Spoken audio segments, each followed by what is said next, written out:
So ano po ba ang HPV? Ang HPV ay Human Papilloma Virus. So virus. Ito ay isang virus na nagdudulot ng cancer sa babae at lalaki. Ha? Paano virus magiging cause ng cancer? Yes po. Ang mga kababaihan po na mayroong human papilloma virus na infection ay maaaring magkaroon ng cervical cancer later on. Hindi naman ito agad-agad. In some, actually abot pa nga ng 20 years yan or sometimes more bago ito mag-develop sa inyong katawan. Unfortunately, walang simptomas, no? From here to here, walang simptomas. 10, 15 years, 20 years, wala kang simptomas. Dahil wala kang simptomas, hindi ka papatitingin. Kapag nagsimula na yung cancer, sa una wala pa, hanggang antayin mo pang lumaki ng lumaki. And that's the reason why, bakit maraming karamihan sa ating mga kababaihan na mamatay sa cervical cancer, late na. Because late nang na-detect. Pero ano ba talaga ang HPV? Alam nyo na yan. Sige. H, alam nyo na. Human. V, alam nyo na. Virus. Ano yung P? Ang P ay papilloma. So ano ba ang papilloma sa Ingles, o sa Bisaya, o sa Tagalog? Sige, let's find out. In layman terms, ang English, ang HPV, ang papilloma ay warts. Sa Tagalog, tawag dito kulugo. Sa Bisaya, ang tawag dyan ay kulanggo.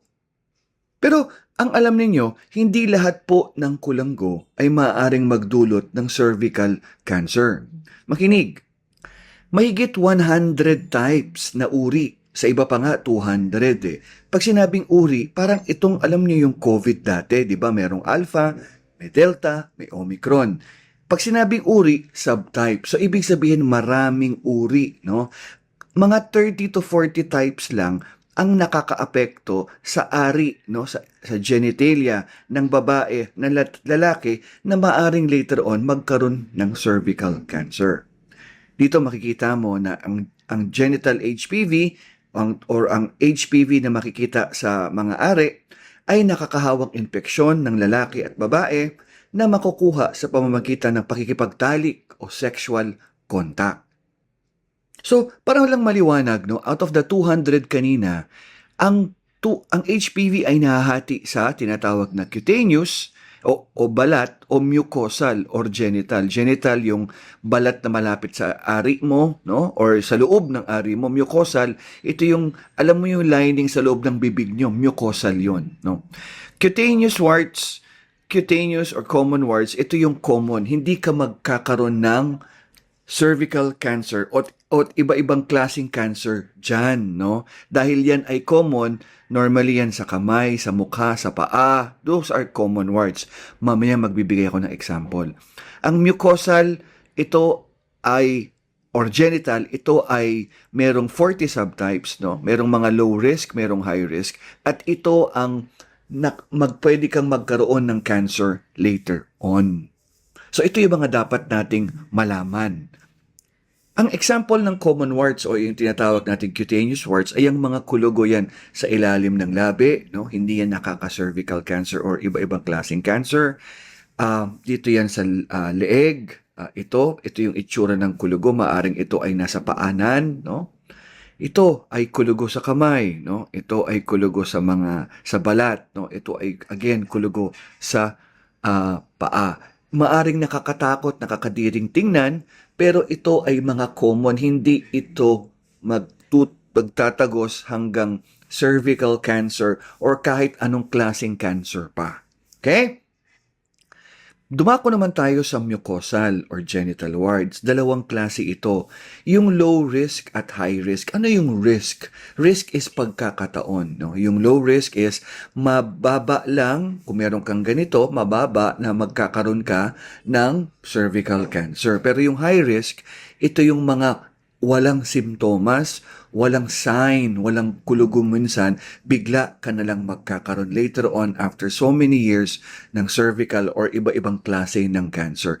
Ang example ng low risk ay ang mga ito, no? Ang mga genital warts, no? Ang mga kulugo na maaari doon sa area ng genitalia mo or are. Okay? Ito siguro malaari sa hawakan to ng penis, no?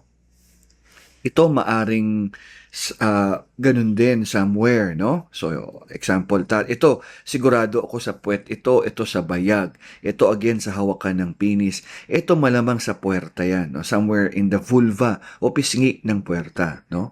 So, yan ay ang mga low risk, yung pinakita ko kanina, na genital warts na maaari kang magkaroon ng cervical cancer pero bibihira, no? Hindi masyadong ganun ka-frequent. Ang nakakatakot yung high risk na kung saan wala itong symptoms, wala itong sign. After 10, 20 years, bigla ka na lang magkakaroon ng cervical cancer. So yan. Pero Doc, virus nagiging cancer? Paano? So, ang ibig ba sabihin nito, lahat po ba ng merong HPV magkakaroon ng cervical cancer? Ganun po ba? Okay, sige. Chill ka lang muna, okay? Pakinggan natin to. Yes, ang HPV infection maaaring maging cervical cancer. It 10 to 15 years or more.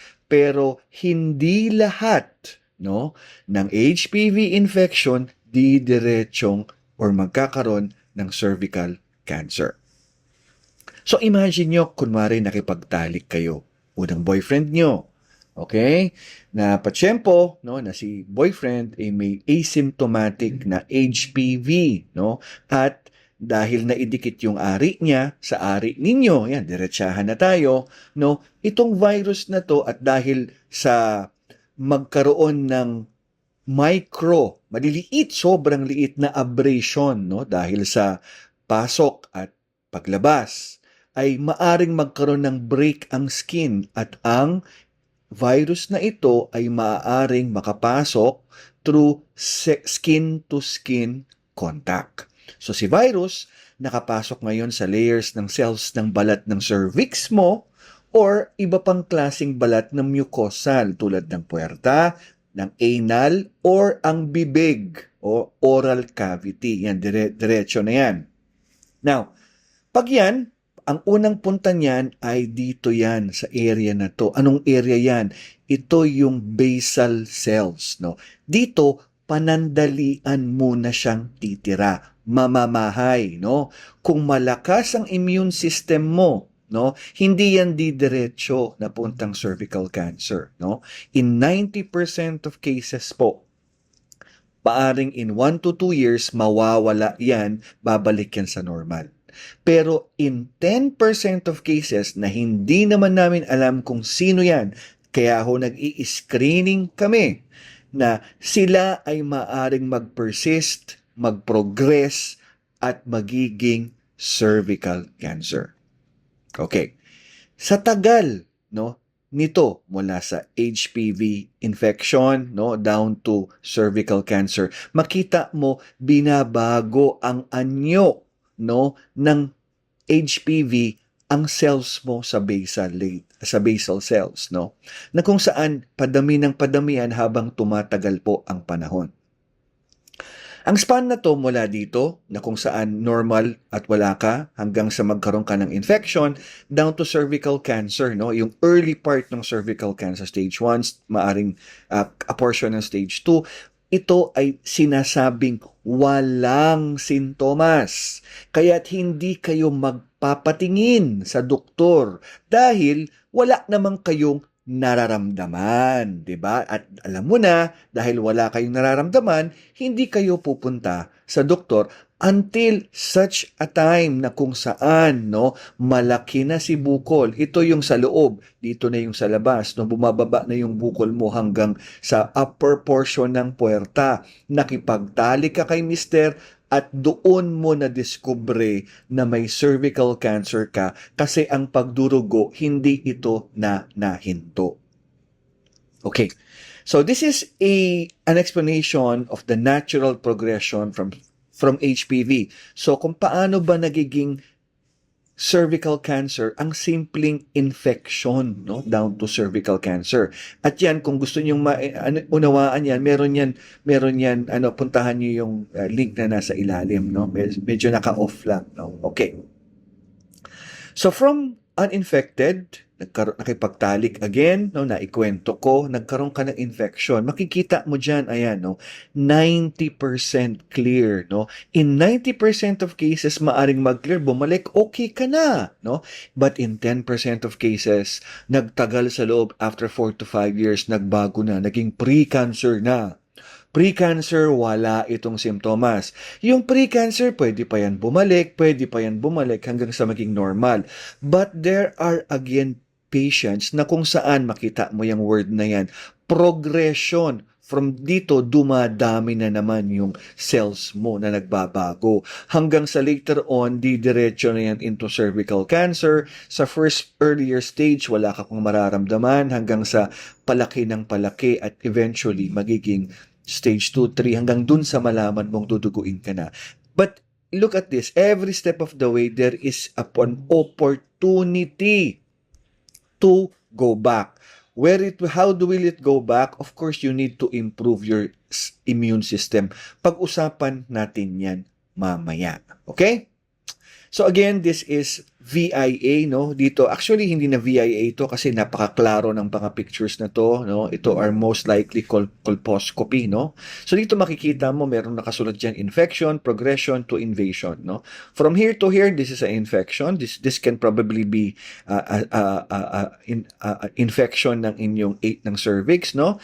Down to pre-cancer, meron kayang progression. Nagtagal na po dyan, no? Kaya yan na po yung nakikita namin sa VIA na parang asito white, no? Of course, meron pang iba, yung mga abnormal blood vessel patterns, mosaic na itsura ng cervix mo, no? Ito naman yung appearance sa pap smear, no? And then later on, pag nakita na, pag dumiretso na rather, no, magiging cervical cancer na siya. So, yan po ang itsura. Okay? So, cervical cancer. Okay. So, sino po ba ang maaaring magka-HPV infection? Ang lalaki ba? Pwede ba? O babae lamang? Ano tingin nyo? Okay? Sige, sagutin natin to. Ang maaaring magkaroon ng HPV infection ay sexually active na lalaki at babae. Okay, sexually active. Ano po ba muna ang ibig sabihin ng sexually active? Ano ba yan? Bibihirang sex na kung saan nakikipagtalik lamang sa mga araw na nagtatapos sa Y, Sunday, Monday, Tuesday, Wednesday, etc., etc.? Or 3 times a week ba yan? Once a week? Twice a week? Ano palagay nyo? Pag-isipan natin. So ito ay napakalaganap. Actually, alam mo may datos dyan, no, na ang HPV infection, although is about 85% of our men and women ay nagkaroon lahat po tayo ng HPV infection at one point in our lifetime, no? Pareho yan sa bawat lalaki at babae, no? Walang distinction yan, no? Hindi yan ibig sabihin mahilig ka, no? Yan. Mamaya malalaman natin. So makikita mo 3 lalaki dito nag-uusap, hindi naman daw sila sexually active pero they are HPV positive. No, paano nangyari ito? Ano ba ibig sabihin ng sexually active? Basahin natin. Pero bago ito, pag-isipan nyo kung ano ba sa tingin ninyo ang sexually active sa inyo. You can pause the video at this point in time and probably once na pinlay ninyo, isasagutin ko kung ano ang sexually active. So, ang sexually active refers to having engaged in any sexual activity with another person. Basta daw kahit anong section in any. Ano bang ibig sabihin ng any? So, pwedeng oral sex, pwedeng anal sex, pwedeng digital sex, pwedeng vaginal sex, no? With another person. Basta tao, no? Irregardless kung lalaki ba yan o babae, and irregardless of how frequent or recent it was, no? I'm going to give you, hindi yan ibig sabihin pagka meron kang cervical cancer, malandi ka na. Or hindi yan ibig sabihin, mahilig ka or whatsoever man, no? I think, even once, no? In fact, just to give you a realistic point of view, I have two cases no in my lifetime. Baka sa mga taong hindi kakilala kung sino ako. Ako po ay isang radiation oncologist. Kami po ang nagtitreat ng mga cervical cancer patients mula stage 1B hanggang stage 4. No? Ang ginagamit namin, radiation therapy at saka brachytherapy o yung tinatawag na internal radiation. No? Now, ang masasabi ko lang is that meron akong naging patient, no, 56 years old na siya ngayon, no. She developed, but she only had one time na nagkaroon siya ng sexual contact, which was nung na-rape siya. After nung na-rape siya, hindi na siya lumapit sa kahit anong lalaki. Whether you believe it, whether I believe it or not, but it is what it is, in which I tell you today, no. I also have a patient who is a madre, no. Like I said, no, it doesn't mean no na dapat como ikaw ay nagkaroon ng cervical cancer, automatically malandi ka na or whatsoever. Remember, kahit once, no, nagkamali ka. Alam mo naman, may mga babaeng nanloloko, may mga babaeng na nagkakamali, no? At may mga lalaki din namang nagkakamali din, no? Trial marriage, no? Sa parehong lalaki at babae. So, walang malisyoso dito, no? It can happen to anybody. Okay? So, ano po ba ang mga sakit na maaari niyong makuha sa HPV? Napag-usapan na natin yan kanina, which I'm sure you all know, cervical cancer. Pero ang tanong ko, ano pa? No. So, maaari mong i-pause ang video dito nang sa ganon, maitanong ninyo ang bawat isa kung ano-ano ba ang mga sakit na maaring makuha nyo sa HPV. Sa HPV, hindi lang po cervical cancer, hindi lang po genital cancer, no? Meron din pong vulvar cancer. Ano ba yung vulva? Pisngi po ng puwerta ng babae. Vulva yan, no? Of course, syempre, kung may vulva, meron ding vagina, no? Kasama na rin yun dito. Vulva, vagina, no? Puwerta at pisngi ng puwerta. Penile cancer is cancer sa titi. I can assure you, I had a patient already who had penile cancer, no? From Surigao del Sur, I'm not so sure, or Norte, no? Genital warts, na pag-usapan na natin yan kanina. Oropharyngeal cancer, yuck. Throat cancer because of oral sex, no? So, hindi ko sabing yuck, but, para lang din alam nyo, lahat mapalalaki, mapababae. Okay? Cervical cancer, alam na alam nyo yan. And lately, sa mga call center industry, no, dito sa Manila, tumataas na po anal cancer, no. Sa mga BPO, start na ho nilang makita yan, no. Pero, alam ko, I'm sure of you, maaring hindi kayo naniniwala, meron bang mga high profile na mga tao na maaring sa tingin ninyo ay kailangan nyo makilala na talaga sila ay nagkaroon ng infection na ganito na nagdulot ng iba't ibang klaseng cancer, no? Dito, subukan natin, kung kakilala nyo to, sino yan? Kung bata pa kayo, maaring din nyo kakilala yan kasi kasing idaran ko yung mga yan. This is Michael Douglas, isang celebrity sa Amerika na nagkaroon siya. Inamin niya, you can search it. Michael Douglas, he admitted that he had throat cancer and that yung throat cancer niya was mainly coming from HPV in nature. So, of course, ang delivery niyan is oral sex.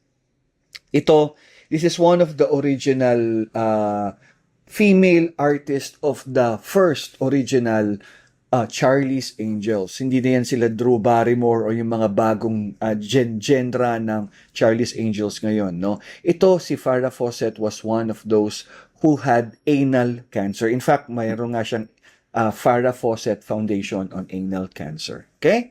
Ito sa Desperate Housewives, no? Maaring si Marcia Cross, no? Yung kanyang in real husband, no? Nagpasahan sila, no? Si Marcia meron siyang anal, si lalaki meron siyang throat cancer, no? Yan. So, locally, no, hindi naman ito ay with permission, hindi natin ito malisyosong kinakalat, but sinasabi natin na if it can happen to them, it can happen to practically anybody, no? So yun po yung ibig namin sabihin, no?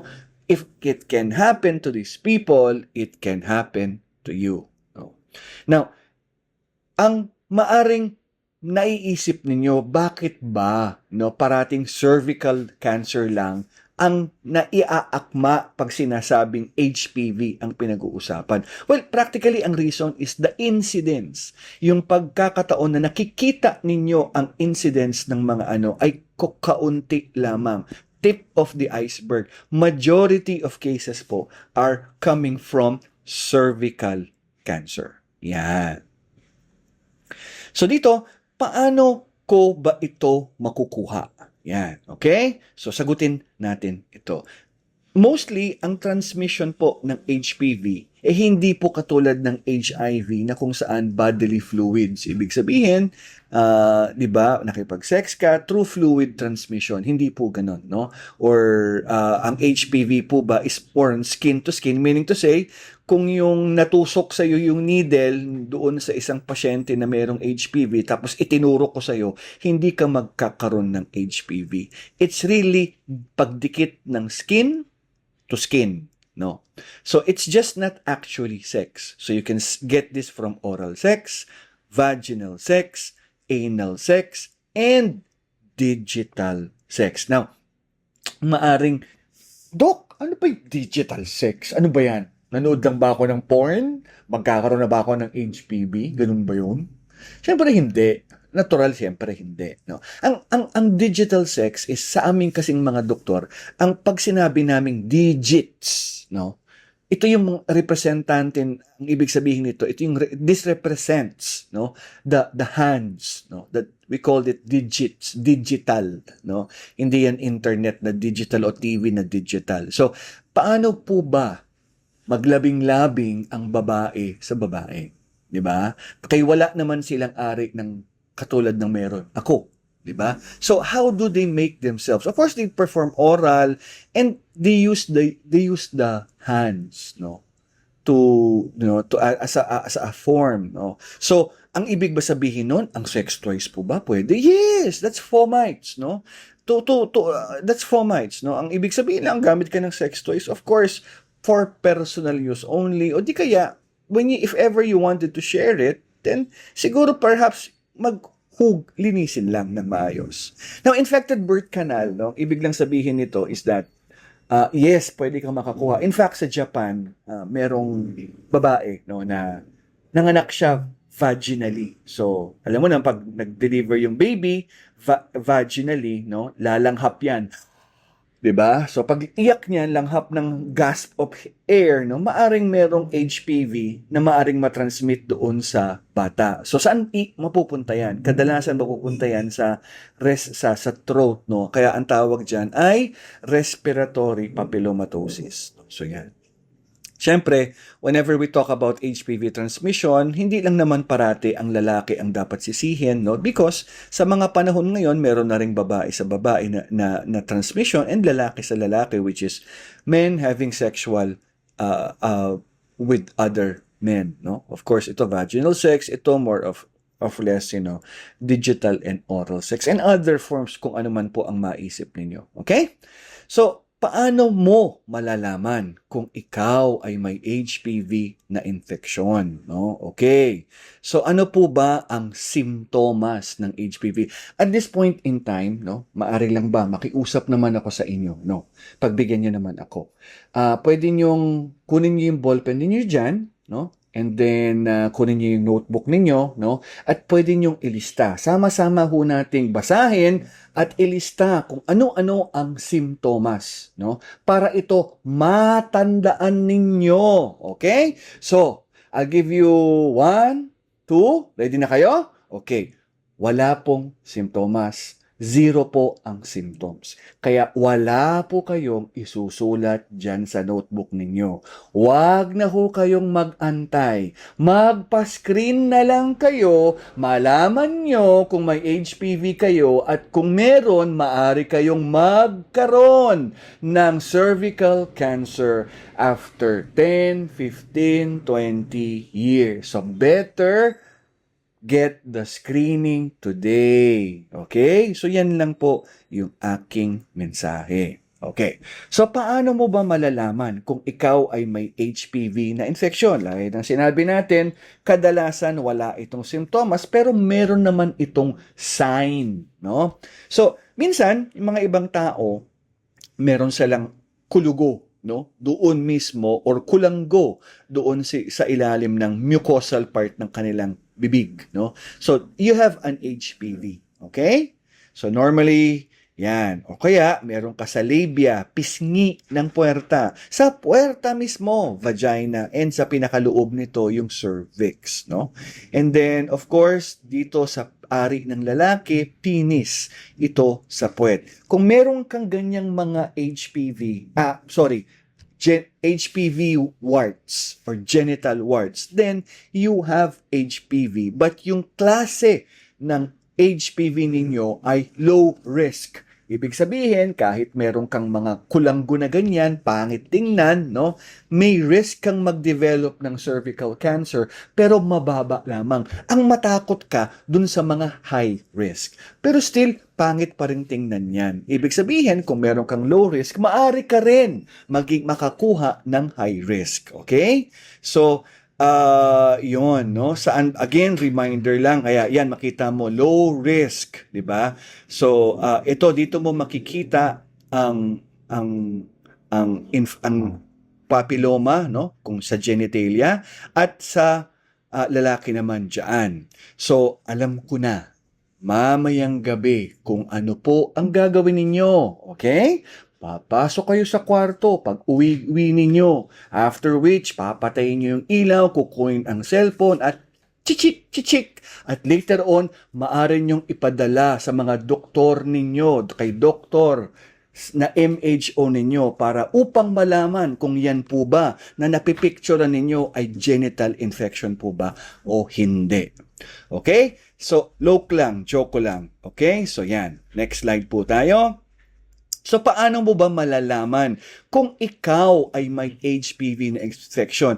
Okay, ito yung mga symptoms lang, no? Kung may genital warts ka, of course, ang sabi natin, kadalasan wala itong simptomas or majority wala itong simptomas. Pero minsan meron tong mga small, yung mga kulanggo nga.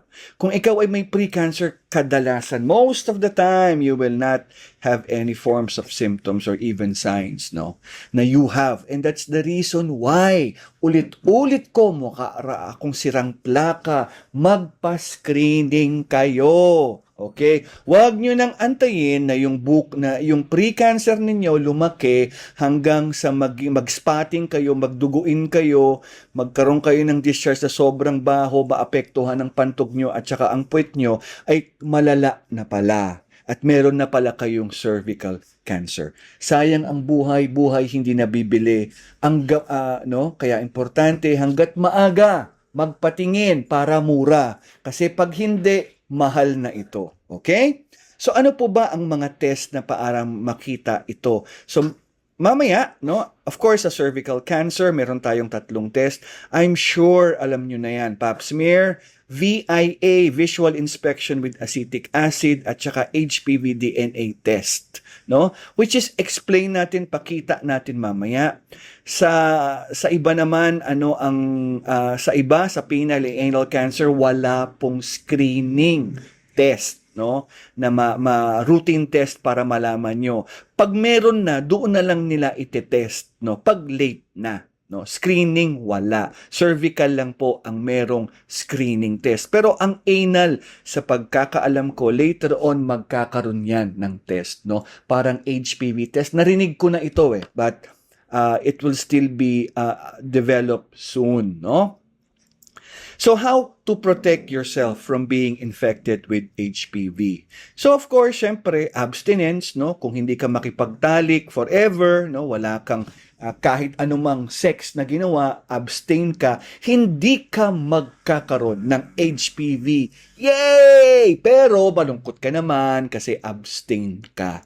No, loko lang, joke lang.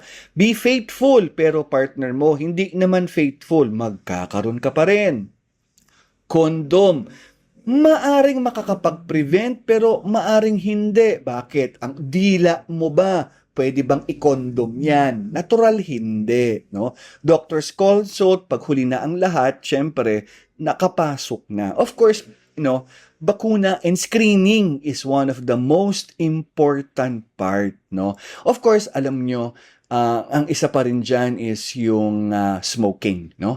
Ang smoking, love na love kayo ng HPV, hindi yan makawala-wala sa inyo. No? Anyway, screening, we will focus on screening because our project is mainly nakatuon sa screening. Okay? And this is why screening is very, very important because it can detect cervical cancer.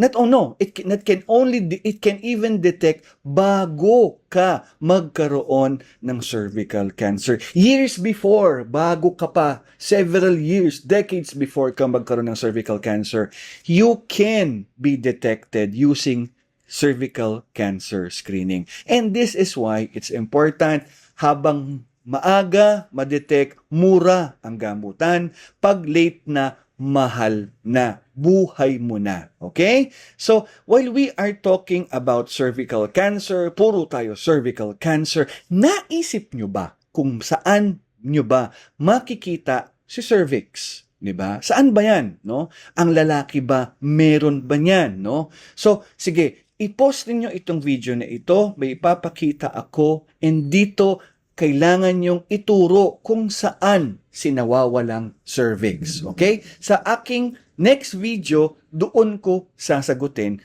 kung ano-ano yung drawing na yan at ano-ano yung cervix. Kung saan dyan ang cervix na yan. Okay? Sige po.